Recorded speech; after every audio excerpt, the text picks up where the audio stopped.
श्री शिवाय नमस्तुभ्यं, हर हर महादेव। एक लोटा जल सारी समस्याओं का हल। इसीलिए पंडित जी अपनी हर एक कथा में कहते हैं कि एक लोटा जल सारी समस्याओं का हल।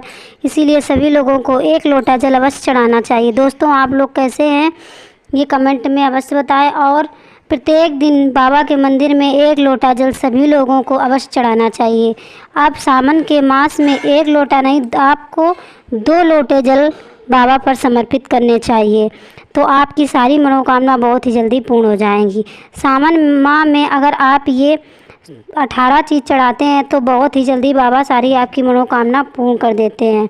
तो ये विशेष ध्यान रखें कि सावन का महीना बाबा के लिए बहुत ही विशेष महीना होता है।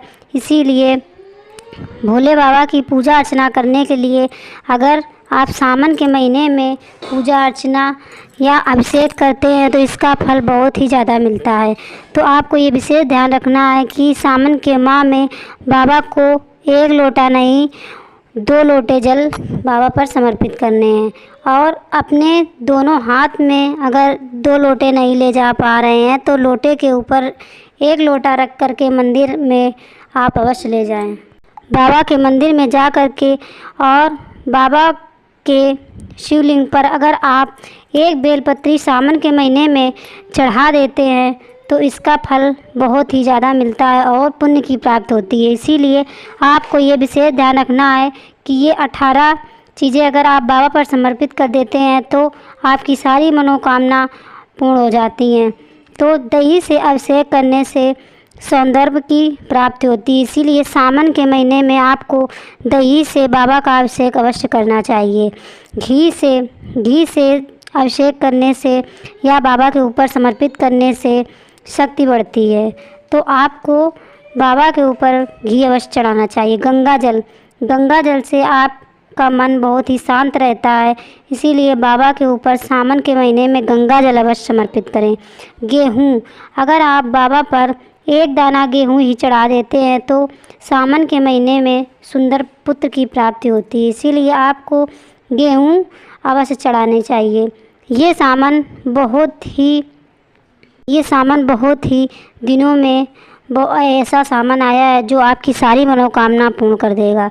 तो आपको ये याद रखना है कि चावल चढ़ाने से अपार लक्ष्मी की प्राप्ति होती है। तो आप बाबा पर खंडित चावल ना चढ़ाइए, सजा एक सीधा चावल आप बाबा पर समर्पित कीजिए। चाहे एक चावल समर्पित कीजिए, खंडित नहीं होना चाहिए। शहद, अगर आप शहद चढ़ाते हैं तो मधुमेह रोग से मुक्ति मिलती है। इसीलिए आप बाबा पर शहद अवश्य चढ़ाएं।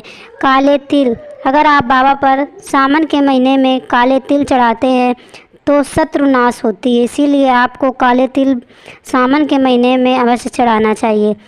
कमल गट्टे, अगर बाबा पर कमल गट्टे पानी में डाल करके आप बाबा पर एक लोटा जल समर्पित करते हैं और एक कमल गट्टा समर्पित करते हैं तो इससे अपार धन की प्राप्ति होती है। इसीलिए आपको सावन के महीने में कमल गट्टे बाबा पर अवश्य समर्पित करना चाहिए। मसूर की दाल, अगर आपके ऊपर कोई कर्जा आए तो आप सावन के महीने में मंगलवार के दिन अगर मसूर की दाल आप बाबा पर समर्पित करते हैं तो आप कर्जे से मुक्त हो जाएंगे। इसीलिए आपको ये विशेष ध्यान रखना है कि कर्जा मुक्ति के लिए आपको सावन के महीने में मंगलवार के दिन ही बाबा पर मसूर की दाल समर्पित करें। जौ, अगर आप जौ बाबा पर समर्पित करते हैं तो पुत्र की प्राप्ति होती है। इसीलिए आपको सावन के महीने में किसी भी दिन जौ अवश्य समर्पित करने चाहिए। गन्ने का रस, अगर आप सावन के महीने में बाबा के शिवलिंग पर एक गन्ने का रस एक बूंद भी अगर समर्पित कर देते हैं तो इससे सांसारिक सुख की प्राप्ति होती है। इसीलिए सावन के महीने में सारी चीज़ों का विशेष महत्व होता है। इसीलिए आपको ये सारी चीज़ अगर एक दिन ना हो सके तो आप अलग अलग दिनों में आप चढ़ा सकते हैं, लेकिन चढ़ाइए अवश्य।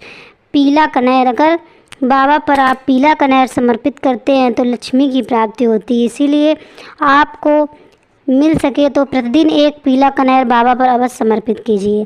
अरहर के पत्ते, अगर आपको कहीं भी अरहर के पत्ते मिल जाएं तो उससे बाबा का श्रृंगार अवश्य करें, क्योंकि बाबा को अरहर के पत्ते बहुत ही प्रिय है और इससे आपको सांसारिक सुख की प्राप्ति होगी।